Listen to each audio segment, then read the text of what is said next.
Welcome to the channel. I'm Randy Broussard, your host, and once again, we have a very special guest. I think he looks familiar. We've seen him before, Mr.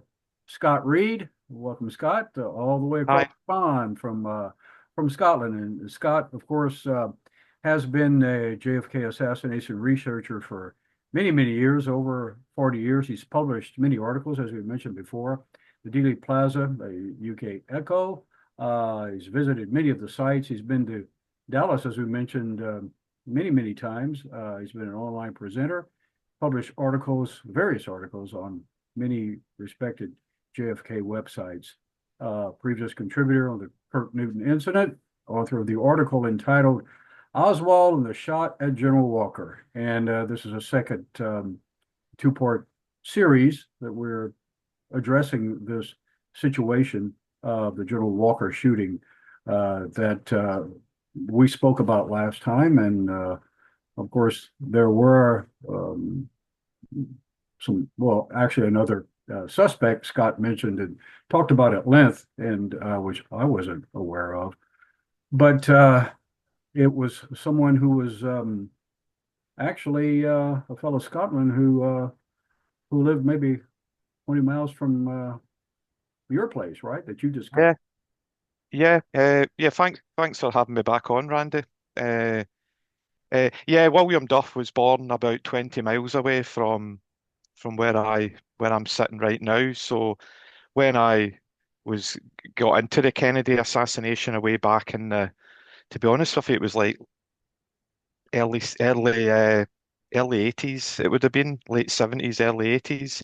I had no idea about this guy, and he would still have been alive at that point. So it was only in recent years when my attention was drawn to the Walker incident that I found obviously William Duff's name came up. So that was quite interesting that a fellow Scotsman had found himself right in the middle of all the controversy. But yeah, I spoke about him quite a bit the other time, uh, and there's so much more to the Walker incident than William Duff. So it's His kind of name was intriguing. William Duff. That's what his name was, William Duff. Yeah, what William McEwen Duff was what his name was, and the people that knew him in Dallas kind of referred to him as Scotty because of his Scottish background. So, but yeah, he's an interesting guy. But really, like for me, the Walker shooting. I mean, it's obviously it's not the Kennedy assassination, but at the same time, there are kind of similarities, and I mean. Oswald was obviously at the end of the day the finger was pointed at him as being the person that tried to kill Walker, and that gave the Warren Commission. I mean, I think they were really looking for some kind of a motive uh, for why Oswald, in their view, would have shot Kennedy and also Tippit, and when the Walker incident arose in terms of the investigation in late November, early December 63. It gave them a really good uh, motive. They could hang that on him and say that, well, there he is. He's tried to kill a prominent public figure before, a political figure. He's a violent man. He's tried to assassinate somebody, and therefore, he's got form, if you like. So so it's not a big stretch to say, well, after Walker, he's now having a go at JFK. So it gave them a motive that they didn't have, the Warren Commission, when it came to Oswald. Yes.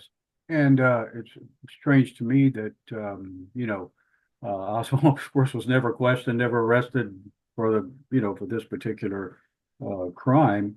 And, they accuse him after he was dead. What piece of evidence did they have? I know could have been Marina that came up with, not that she was overly reliable all the time, but came with some kind of piece of paper or something that she presented to them. Yeah, that's true. I mean, as you said there, Randy, I mean, Oswald wasn't in the frame from the night, April 10th, 1963, when it happened. Uh, right through to after the Kennedy assassination. Oswald's name was never linked to the Walker shooting at all. Uh, and I think there was one reporter when when Oswald was still being questioned at police headquarters. A reporter did ask Chief Curry a question about, is there any connection between the firing at Walker and this incident? And Curry at that point he didn't have any information on that. That was the first time I think that Oswald's name really got mentioned. Uh, but yeah, it all transpired through a note, the Walker note as it's called, which was found inside a book that Ruth Payne had taken to the Irving Police Department. She was taken along. Marina was sequestered. She was being, held behind closed doors effectively and being questioned by the Secret Service, etc. And she had been living with Ruth Payne, obviously, for a few months.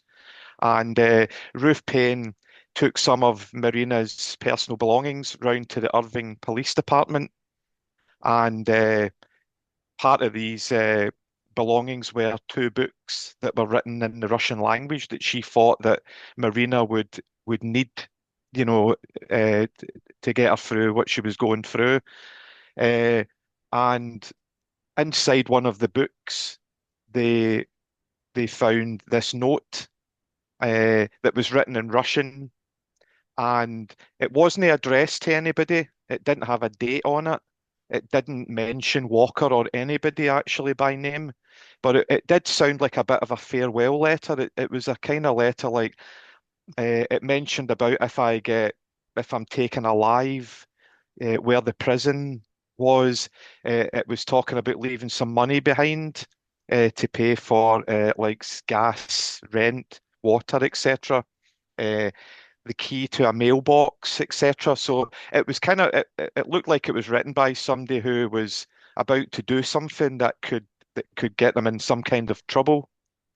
So they found this note in the book, and the Secret Service, I think it was, initially confronted Marina about the note on the day it was found, which I think was the 2nd of December. They called her and she denied any knowledge of it. I think she said, I disclaim any knowledge of the note. Uh, but the following day, they were back questioning her again, and this time the story changed, and she said that she found the note on the night of the Walker shooting, and her husband came in round about midnight or thereabouts, and had confessed to shooting at General Walker. So that's what really got them on the hunt for Oswald. As you say, he was dead. A dead man tells no tales. He, he probably was never questioned about it when he was arrested. It probably never came up. And we might know a lot more now if he hadn't been shot and killed in police custody. Kind of But convenient. Yeah, yeah. yeah, but I mean, there's an important witness that there were no kind of eyewitnesses to the shot at Walker. Nobody saw that the incident actually take place, but there was a very important ear witness, if we can call it that, which is a 14-year-old boy called Walter Kirk Coleman, Coleman, Mhm. and he's important because he lived very close to where Walker lived, and he was at home that night, and I think he was with his godfather, and they were putting shelves up in the back bedroom or something like that, and they heard the shot. They actually heard the shot, and I think Coleman initially thought it was like a car backfire, but his godfather thought, no, that sounds like a gunshot. So Coleman races out the house, uh, jumps on top of a bike that's propped up against a fence, and that allows him to look into the parking lot, which is normally used there's a church, a Mormon church close by, but also the Walker house is there. And what Coleman sees are two men, one man going to a car that he described it as a 1949 or a 1950 Ford. And his attention was drawn to this guy because he was much closer to Coleman. And he sees that this guy, actually, I think the guy turns around and looks at him. So whoever that person was knew that he had been seen. But this guy gets in the car and drives off.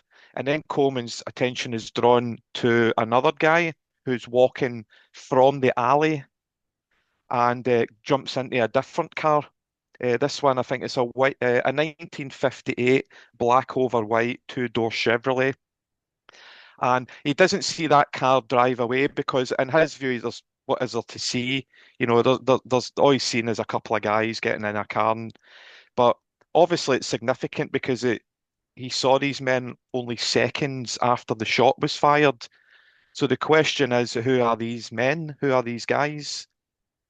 Were they just innocent bystanders, or were they actually involved in the shooting? Was Coleman, did he testify? Anything? Do we know what happened to him? I kind of hate to ask that sometimes. Some of these witnesses, what happened to the witnesses and Yeah, I mean, or he was interviewed by the police, obviously on the night, and I think the following day, and then in June '64, the FBI started an investigation and interviewed Coleman again. But he never gave evidence to the Warren Commission. As far as I know, he never really testified to any of the investigations at all. So, he's an important witness that the authorities have seemed to have kind of, maybe he's too inconvenient, because even if these two men were not involved, they must have seen who was involved and should have been able to help the police with their investigations. But we'll never know who they were. We'll just never know. And the interesting thing is that by the time when Coleman was interviewed by the FBI in June '64, obviously Oswald's face was pretty well known at that point, or very well known. And Coleman said that the look that he got of the two men, he basically confirmed that neither of them was Lee Harvey Oswald or didn't look like Lee Harvey Oswald. right, So, I mean, unless there's another witness, he's the best witness that there is, and his testimony or account of what he saw kind of contradicts the Oswald, lone gunman, etc. So it's an interesting one with him. As far as I know, Randy, I don't know this for a fact, but I think he's still alive.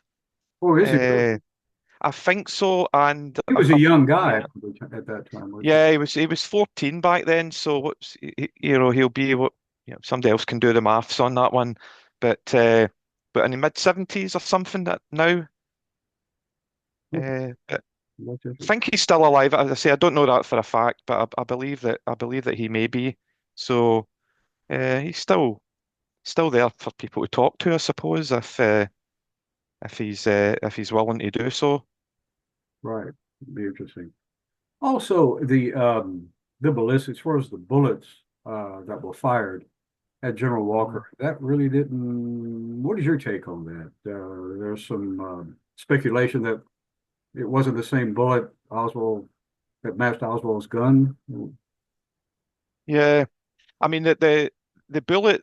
The interesting thing for me is that the Dallas police that night they took crime scene photos as you would expect them to do, but they never photographed the bullet. Uh, is- and I'm not aware that there's a photograph of the bullet taken by the Dallas police. So the officers who first got on the scene, which was only a few minutes or so after the shooting, and then the detectives who then came later, they wrote up their reports, and they both, well, all four of them really, because they all put their names to it, described the bullet as a steel jacketed bullet, which of course is completely different to a copper jacketed bullet, which is what the Carcano would fire. Uh, And then the media started also reporting it as a 30.06 caliber bullet, which again is different to the Carcano bullet. Now, the policemen never put that in their report, but the media were saying that in the days following the incident. So we can only really surmise that that was leaked to them by the police, maybe by those one or two of those officers have leaked that to the police of what the caliber of the bullet was. So obviously, did they just get it wrong? Did they just misidentify the bullet? They certainly did. The Dallas police sent it to their crime lab, and they ran some tests on it to see if they could identify the weapon that it came from. And they said that the bullet was so kind of mutilated that they were unable to do so. And then after the whole note became apparent, like the roof pane handing in the book and the notice found, uh, that is when the FBI get involved and they want the bullet, they want the Walker bullet, so they basically get one of their agents in Dallas to retrieve the bullet. It's actually handed to Bardwell Odom, whose name comes up a lot right, in the Kennedy assassination as an FBI agent at that time. He was given the bullet by Lieutenant Day. So Lieutenant Day handed the bullet to Bardwell Odom, and by all accounts, he sent it to the FBI lab in Washington by registered post. I don't know if that's a done thing back then, that the chain of evidence includes putting a piece of physical evidence in the mail, the registered post, but certainly that's what happened. And when the bullet arrived at the FBI lab in Washington and they ran tests on it, suddenly the bullet became a 6.5 millimeter copper jacketed, projectile. So, I mean, yeah, the police officers could have misidentified the bullet, uh, but they're police officers. You would like to think that they would, particularly. I mean, I've got limited knowledge of ballistics, but I do understand that a copper jacketed bullet and a steel jacketed bullet are they're quite significant differences. Yeah, So, a police officer or an experienced detective, you would think, would you would think. perhaps know the difference, or at least not be so confident as they were in stating in their police reports that it was a steel jacketed bullet. The other thing is that General Walker, who also saw the bullet on the night, when the House Select Committee were doing their hearings in the late 70s, Walker was watching and he protested that the bullet that the House Select Committee were parading as the Walker bullet wasn't the same bullet that was found in his home. So again, is Walker just mistaken, or is something going on? I mean, who knows? It's a bit like the magic bullet CE-399. Right. These things should be pretty straightforward. There shouldn't be all this confusion and mystery around the bullets. And some people would say, like, we're making a bigger deal out of it than needs be. But the fact of the matter is, it was recorded as a steel jacket bullet. The fact of the matter is, I think Lieutenant Day as well said he marked the bullet with his name, Day, D-A-Y, and when the bullet was looked at, Day's name wasn't on it. Uh, I think his initial, maybe D, was there, but he was quite clear that he marked the bullet with his full surname. So there's a lot of things around the bullet, that, as I say, some people would say we're making too much out of it, but these are facts. These are facts about the bullet was recorded as steel jacket. They weren't able to identify the rifle that it came from. The Dallas police, Lieutenant Day's name isn't on the bullet. These are all things that are facts. They're not speculation. Right. It's just like not the first time that the police maybe identified or misidentified a bullet um, or a rifle when they first found up in the sixth floor, Texas School Book Depository. They first Yeah. had the rifle as a Mauser, and that changed. Yeah, I mean, you've got like Roger Craig saying that, it was stamped on the barrel. It was like just inches from his eyes. It was stamped on the barrel. Was it 7.65 Mauser? I mean, again, who knows who's telling the truth, but Roger Craig's had a good reputation. He was a really good, you know, deputy sheriff, I think he was, and he was on the way up in his career. Right. And basically, the whole Kennedy assassination destroyed What? any Yeah. Right. Go his ahead. career. So for him to kind of come out and say, "Look, I actually saw the rifle that we were all looking at it, and it was a 7.65 Mauser. It was stamped on the barrel." I mean, that's hard to kind of contradict, I think so. Yeah. I you would think. know. Right. And I Oh, think yeah. as well, Randy, just quickly about the Magic Bullet CE399. Did they not actually take a picture of that bullet round to the? I'm trying to remember the chap's name. The Parkland Hospital personnel guy who I think handed the bullet to the Secret Service. Tomlinson. Uh, Tomlinson? Tomlinson, that might be it. It might be Tomlinson. There's another name as well. It's escaping me just now, but I'm wondering if it's the other guy. But anyhow, they showed him a picture. I think it was Josiah Thompson. Uh, Right. showed him a picture of the magic bullet, and the guy said, "That's not the bullet that I handled on the 22nd of November." So, it's no wonder that we've got questions, and these things. The chain of evidence is not it's not watertight, let's just put it that way. Right. Exactly. And getting back to Walker, is that there was also photographs that supposedly Oswald took of his house? Was he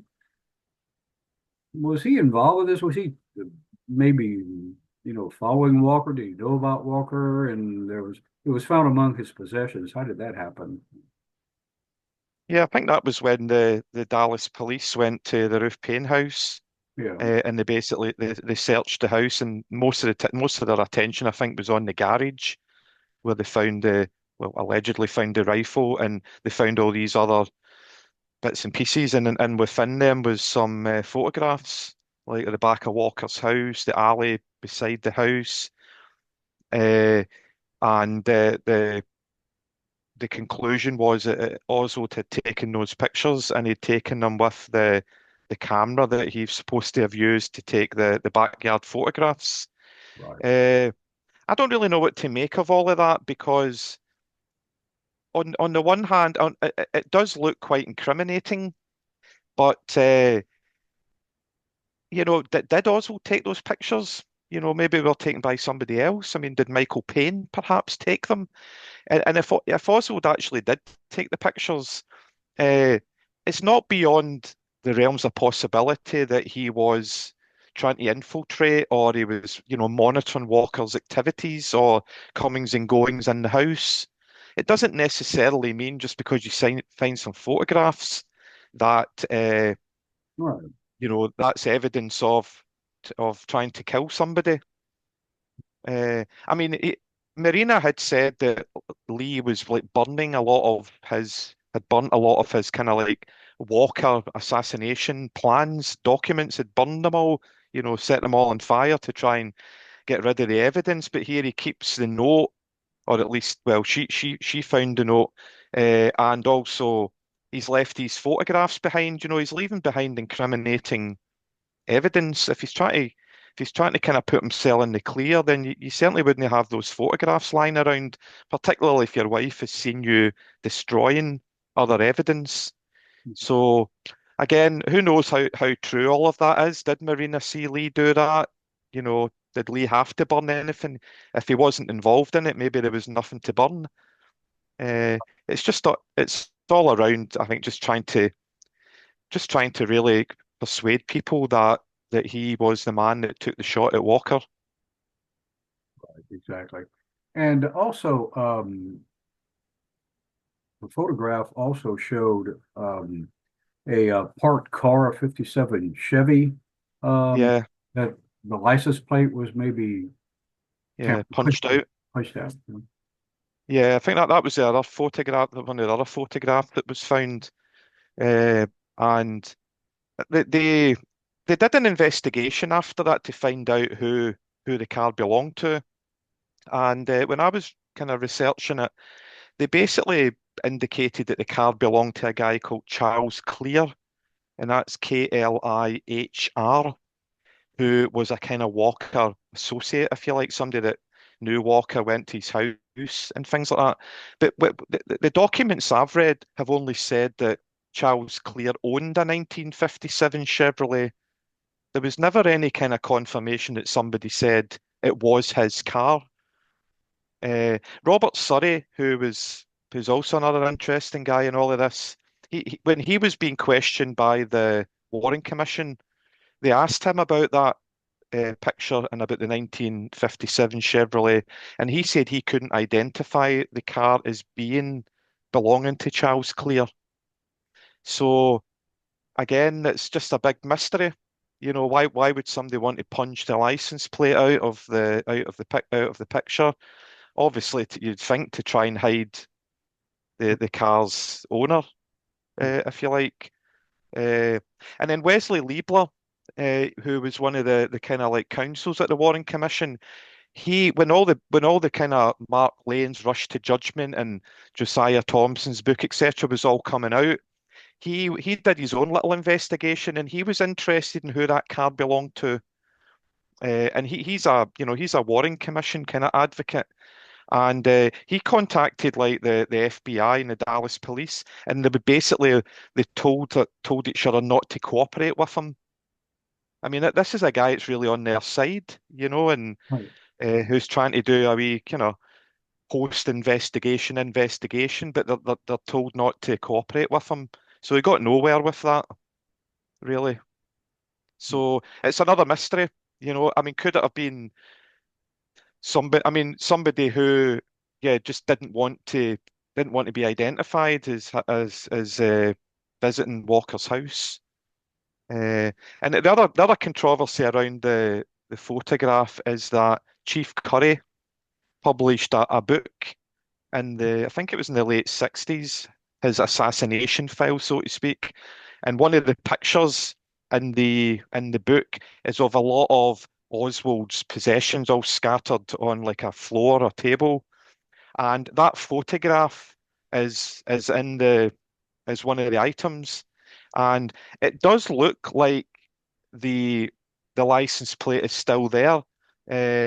It's certainly that it looks very different to the picture that we're all used to seeing of the hole, the tear in the photo. So it opens up the possibility that, that the license plate was punched out at a later date by somebody who didn't want us to know who that person, who that car belonged to. Mhm. Didn't the So police even mention that they thought it looked like it was mutilated? The picture was mutilated. I think I think they said that the officers that saw it when they were at Ruth Payne's house, I'm pretty sure from memory they said that it had been punched out when they saw it. But I also have read that Marina said that when she saw the picture, it wasn't punched out the whole. Oh, So again, there's just so much conflicting uh, information, and obviously Marina, you've got to treat what she says with some caution because there's a lot of what she said isn't reliable. But at the same time, she was in a very, very tricky predicament, to put it mildly, you know. So, I don't really blame Marina in a lot of ways. I think Marina was just trying to do the best for her and her family at the time. and she was actually intimidated by the federal officials. Is that correct? Yeah, yeah, and I think probably threatened with deportation and things like that. So, it's difficult to know where the truth is in all of this. The other thing about I mentioned the last time about William Duff was when William Duff said that he saw Jack Ruby at General Walker's house.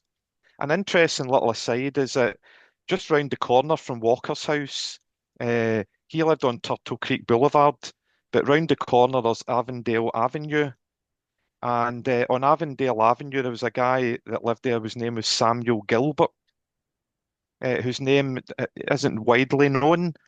And apparently, Samuel Gilbert, according to an FBI report, Samuel Gilbert had housekeepers, the Boggs, Boggs family, and they were Gilbert's housekeepers. And apparently, Gilbert's parents and the Rubensteins came over together from Poland to Chicago.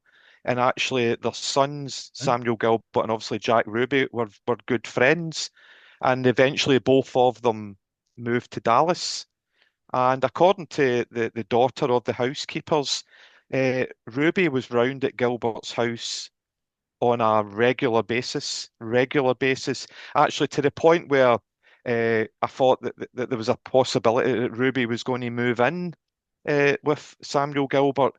And I just find it hard to believe that if that's true and if Jack Ruby is visiting his friend who lives literally about a 2-minute walk from General Walker's house, that that Ruby wouldn't have known that Walker lived there.